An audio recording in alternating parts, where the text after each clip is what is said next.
ఓం శ్రీ సద్గురుభ్యో నమః. నేను సృష్టిలోకి ఎందుకు వచ్చాను?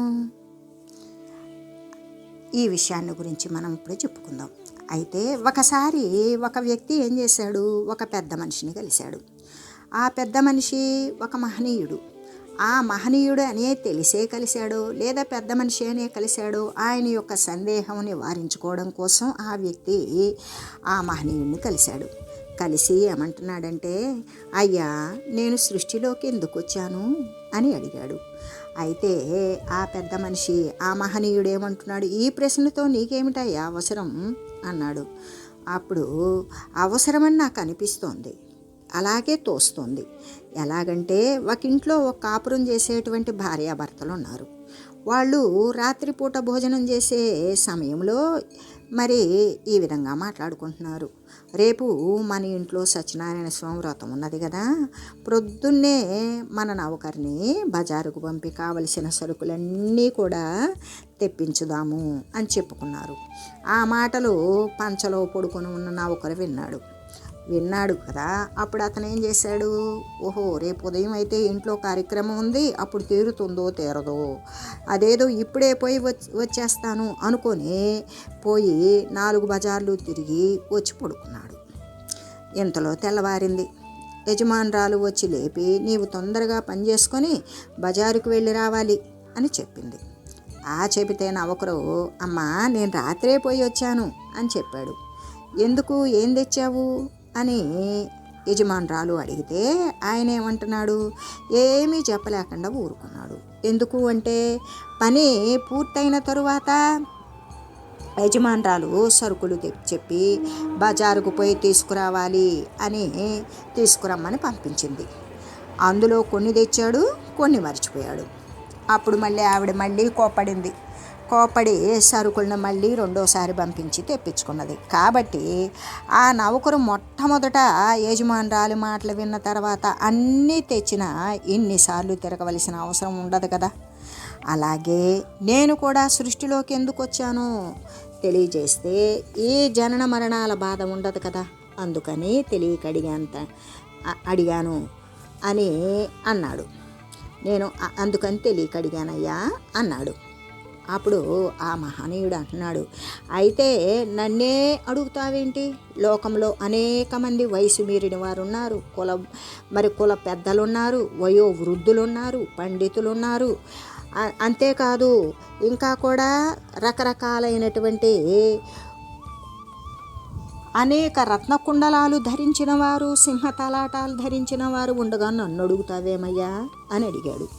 అప్పుడు ఆ వ్యక్తి అంటున్నాడు, అయ్యా, అందరినీ అడిగేశాను, వారంతా కూడా నన్ను చూసి నవ్వి ఇట్లా అన్నారు, మేమంతా కూడా ఎందుకు వచ్చామో నువ్వు కూడా అందుకే వచ్చావయ్యా. మేము చూడు ధనాన్ని సంపాదిస్తున్నాం, పెళ్ళిళ్ళు చేసుకున్నాం, సంతానాన్ని కంటున్నాం, ఇలాంటివి ఎన్నో చేస్తున్నాం. నువ్వు కూడా మాలాగనే చేయక నేనెందుకు వచ్చాను అని పిచ్చి ప్రశ్నలు అడుగుతావేంటి అని హేళన చేశారు. అందుకని తమరు మాత్రమే పెద్దలని, తమ వల్ల అయితేనే నేను బాగుపడతాను అని మిమ్మల్ని అడిగాను స్వామి అన్నాడు ఆ వ్యక్తి. అప్పుడు ఆ మహనీయుడు అంటున్నాడు, అయితే ఇప్పుడు ఒక యాచకుడు ఉన్నాడు. అతను ఒక గృహస్థు ఇంటికి యాచన కోసం వెళ్ళాడు. వెళ్తే ఆ గృహస్థు వానికి తోచింది ఇచ్చి పంపేశాడు. యాచకుడు వెళ్ళాడే కానీ ఇతరులకి తాను వచ్చినటువంటి పని చెప్పాడా? చెప్పకపోయినప్పటికీ కూడా అక్కడ జరిగేటువంటి క్రియను బట్టి అతడు యాచకుడు అని తెలుసుకున్నాం కదా. అలాగే యాచకుడు డబ్బులు ఇచ్చే వరకు వెళ్ళలేదు, ఇచ్చిన తర్వాత క్షణమైనా కూడా ఉండలేదు. అలాగే నేను కూడా, అంటే భోజనం చేయడానికి, నిద్రపోవడానికి, సంసార కార్యక్రమం భార్యతో ఆనందించడానికి మాత్రమే వచ్చినట్లు. కాబట్టి అవి వచ్చే వరకు నువ్వు కూడా అలాగే ఉండు, రాగానే వెళ్ళిపో అని ఆ విధంగా అలాగే జరుగుతుంది. కాబట్టి మీరు చెప్పేటువంటిది హేతువుగా లేదు స్వామి అన్నాడు. అట్లయితే నీవు ఆహారము, మరి నిద్ర, ఈ భార్యతో కాపురము అనేటువంటిది ఎందుకు కోరుతున్నావు అంటే, సుఖం కొరకు కోరుతున్నాను తండ్రి అన్నాడు. అంటే వాటి వల్ల నీకు సుఖం వచ్చిందా? రాలేదు. సుఖం రానప్పుడు ఏమంటారు? దాన్ని దుఃఖమే అంటారు కదా. మరి నీవు సదా సుఖాన్ని, ఎల్లవేళలా సుఖాన్ని కోరితే తిండి తినడం, నిద్రపోవడం, భార్యతో కాపురం చేయడం, ఇవన్నీ చేస్తూ ఉన్నావు కదా, అవన్నీ దుఃఖమే అని తోచింది కదా, మరి వాటిని వదిలేయి అన్నాడు. అప్పుడు ఆ వ్యక్తి అంటున్నాడు, వదల్లేను. ఎందుకు అంటే అది వదిలినా కూడా దుఃఖమే కాబట్టి నేను వదల్లేను అన్నాడు. అప్పుడు ఆ మహనీయుడు అంటున్నాడు, అయితే దుఃఖము దేని యొక్క పరిణామం అంటావయ్యా? దేని యొక్క మార్పు అని అడిగి, భయము దేని యొక్క పరిణామము? అసలు భయం అనేది ఉన్నది కదా, అది దేని యొక్క మార్పు వల్ల భయం అనేటువంటిది కలుగుతుంది అని అడిగాడు. అడిగి అప్పుడు ఆ వ్యక్తి అంటున్నాడు, భయము వ్యతిరేకపు పని యొక్క కారణమే కదా. కాబట్టి అప్పుడు మహనీయుడు ఏమంటున్నాడంటే, భయము వ్యతిరేకపు పని యొక్క పరిణామమే అని ఎలా చెప్తావు? ఎందుకంటే అప్పుడు ఆ వ్యక్తి అంటున్నాడు, భార్యాభర్తలు ఇద్దరూ కూడా 1000 మందిలో అయితే మాట్లాడుకుంటారు.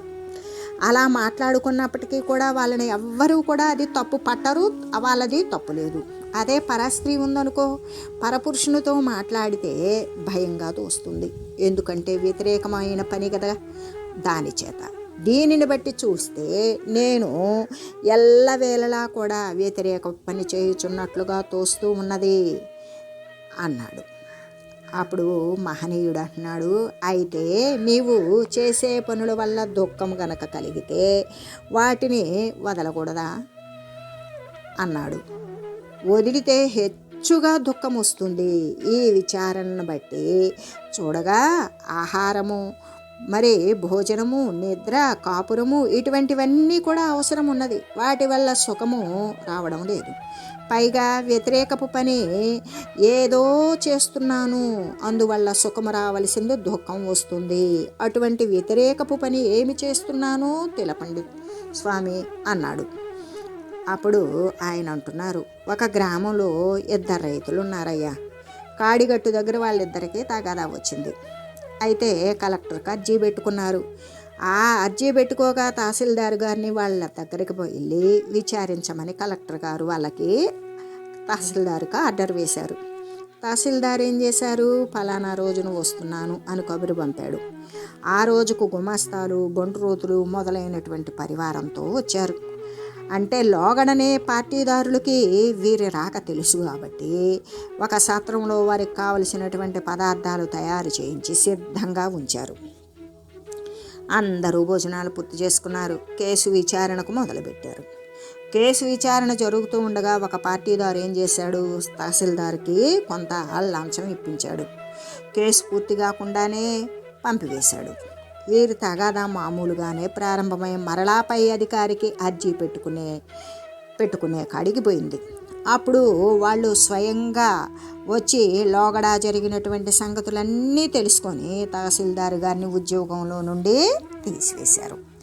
ఇప్పుడు తహసీల్దారు వచ్చిన పని చేయకపోవడం వల్ల ఆయన ఉద్యోగం పోయిందా, మరి అదివరకే తయారు చేయబడి ఉన్న పదార్థాలను స్వీకరించడం వల్ల పోయిందా?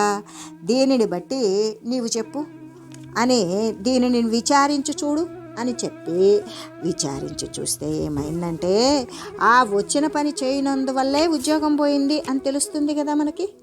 అలాగే నీవు కూడా సృష్టిలోకి వచ్చేటప్పుడు కొంత పరివారము అంటే స్థూల దేహము, సూక్ష్మదేహాలతో వచ్చావు. అవన్నీ కూడా అన్ని మార్పులై ఉన్నది. అవి వాటికి అంటే అటువంటి వాటికి తిరిగి ఏం పెడుతున్నావు, భోజనం ఇస్తున్నావు, మొదలైనవి కావలసినవన్నీ కూడా ఇస్తూ ఉన్నావు.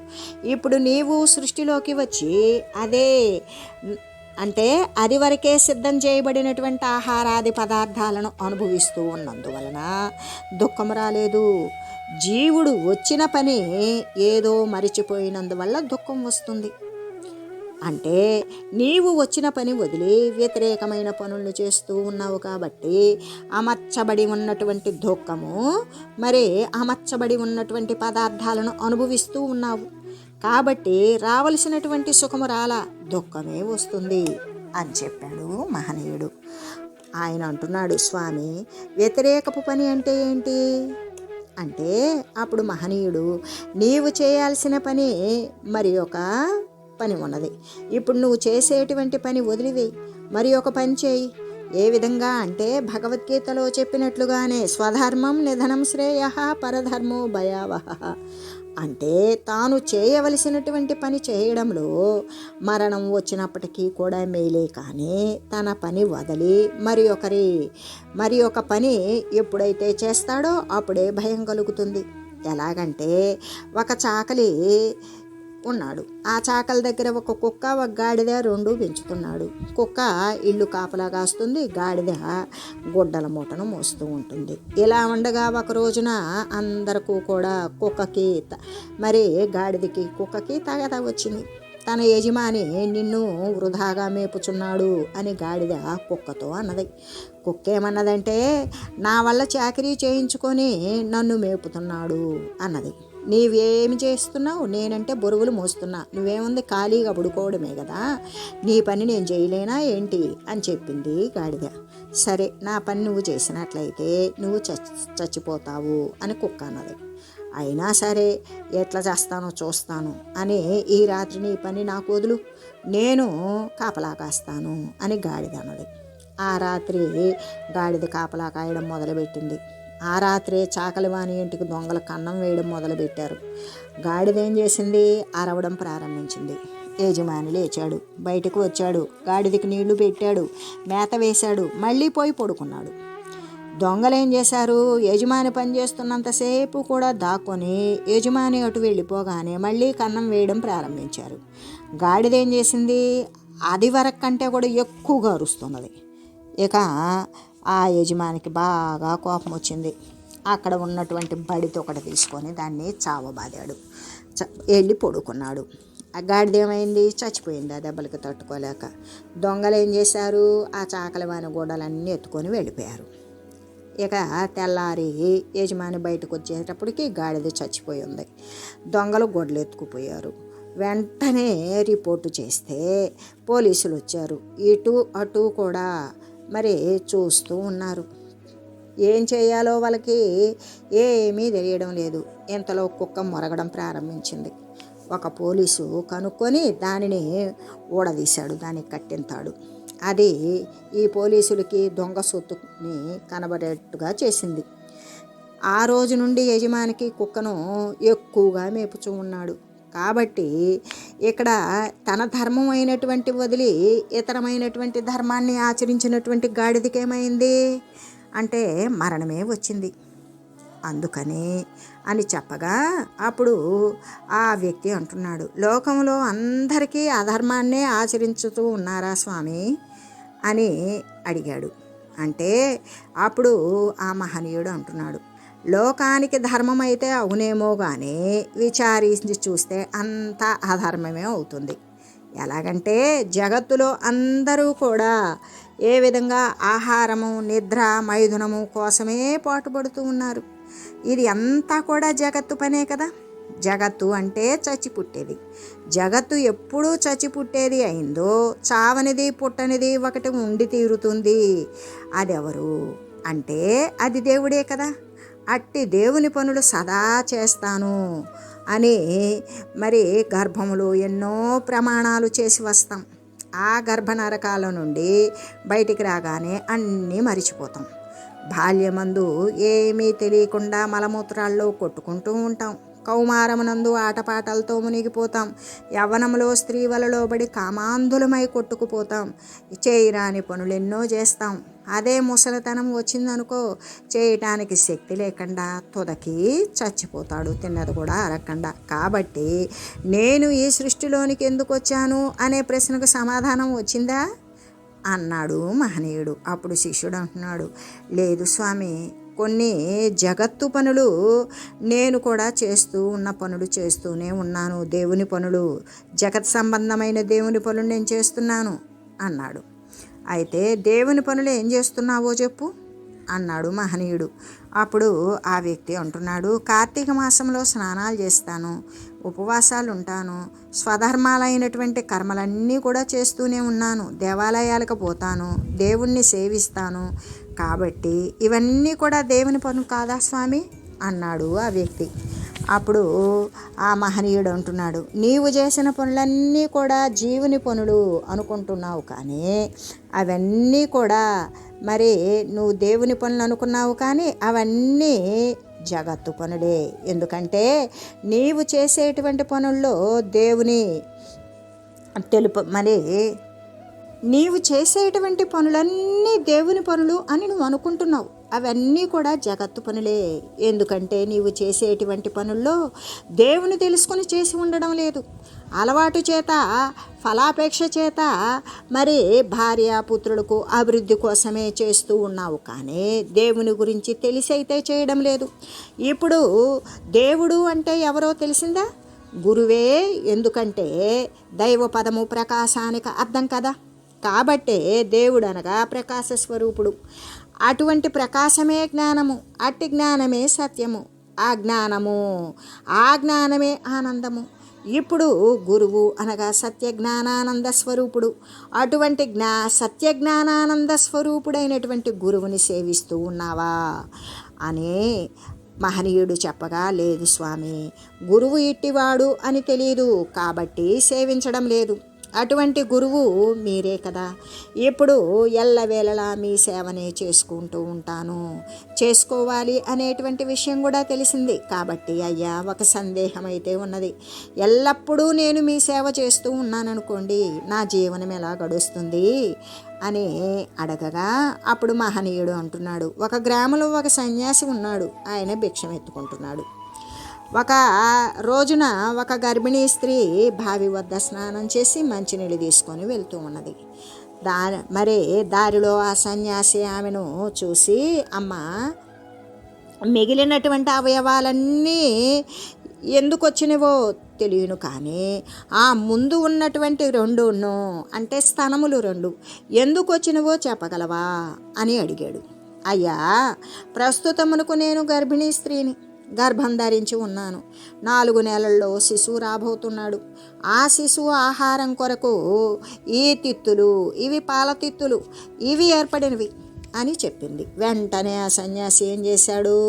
ఆ సంచిని అవతల పారేశాడు. ఆ అమ్మకు చుట్టూ ప్రదక్షిణలు చేశాడు. అమ్మ, 4 నెలల్లో వచ్చేటువంటి శిశువుకే ఆహారం ఏర్పాటు చేసిన వాడు నాకు ఆహారం ఏర్పాటు చేసి ఉండడా అని వెళ్ళి ఒక అరణ్యంలో తపస్సు చేసుకుంటూ ఉన్నాడు. ఈ సంగతి విష్ణుమూర్తి తెలుసుకొని ఆయనకు ఆహారం లోటు లేకుండా ఇస్తూ ఉన్నాడు. లక్ష్మీదేవి ఒక రోజున విష్ణుమూర్తిని ఇలా ప్రతిరోజు బాధలు పడుతూ చూచి, సహించలేక, స్వామి, నాకు అనుజ్ఞ ఇచ్చినట్లయితే నేను పోయి ఆహారం ఇచ్చి వస్తాను కదా అని వేడుకొన్నది. నీవు వెళ్తే వంచింపబడతావు అని విష్ణుమూర్తి ఆమెతో చెప్పాడు. అట్లు ఆమె, వంచింపబడినను సరే, నాకు ఇష్టమే కాబట్టి దయ ఉంచి మరి నాకు సెలవు ఇప్పించండి అని ప్రార్థించింది. మరునాడు ఆమె వెళ్ళి తెల్లవారుజామున వరకు కూడా ఉండి ఆ కుటీరం చుట్టూ కూడా వజ్రాలు, వైఢూర్యాలు, గోమేధికాలు, మరకతాలు, మాణిక్యాలు అన్నీ వెదజల్లింది. వెదజల్లి ఇంటికి వెళ్ళిపోయింది. సన్యాసి ఏం చేశాడు? మామూలుగానే నిద్రలేచాడు. బయటకు వచ్చి చూడగా కుటీరం చుట్టూ దగదగా మెరుస్తూ ఉన్నటువంటి వాటిని చూసి, ఏంటబ్బా ఈ పెంట అనుకున్నాడు. అంతా కూడా ఊడ్చి ప్రక్కన ఉన్నటువంటి పెంట పోగులో పారబోసాడు.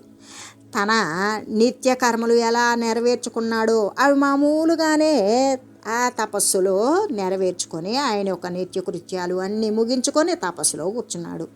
ఆ రోజు సన్యాసికి భిక్ష లేకపోయింది. ఆ దోషమే శ్రీరామచంద్రమూర్తి 14 సంవత్సరాలు వనవాసంలో ఉన్నప్పుడు ఒకరోజు లక్ష్మణస్వామికి ఒక్క పండు కూడా దొరకలేదు. అప్పుడు లక్ష్మణస్వామి దుఃఖంతో అన్నగారి ఎదుటికి వచ్చి నిలబడి ఏమీ చెప్పలేక దుఃఖపడుతూ ఉన్నాడు. ఇదంతా కూడా అన్నగారు తెలుసుకున్నాడు. ఈ జరిగిందంతా చెప్పి, ఆ పెట్టని రోజే మనకు ఈ రోజున ఇలా తటస్థించింది కాబట్టి బాధపడని అవసరం లేదు అని ఊరడించాడు. అంటే, ఓయి, నీవు గురువుని ఎల్లవేళలా సర్వకాల సర్వావస్థల యందు కూడా సేవించేటువంటి వారికి ఎటువంటి కొరత ఉండదు, ఎల్లవేళలా ఆనందంగానే ఉంటారు. ఇప్పుడు సృష్టిలోనికి ఎందుకు వచ్చావో తెలిసినదా అని అడగగా, అప్పుడు ఆ వ్యక్తి ఏమంటున్నాడంటే, అయ్యా, మీరు చెప్పింది సత్యమే, నేను సృష్టిలోకి ఎందుకు వచ్చాను అనే విషయం నాకు బోధపడింది, ఆ జ్ఞానం నాకు కలిగింది, దాని ప్రకారం నేను ప్రవర్తించేలాగా మీరే నన్ను అనుగ్రహించాలి అని ఆ రోజు మొదలు ఆ యొక్క వ్యక్తి ఆ పెద్ద మనిషికి, ఆ మహనీయునికి పరమ భక్తుడే, మరి శిష్యులలో కూడా అగ్రగణ్యుడే, తాను తరించి ఇతరులకు కూడా అటువంటి జ్ఞాన మార్గాన్ని ఉపదేశించాడు అని తెలియజేస్తూ ఓం మంగళం మహత్.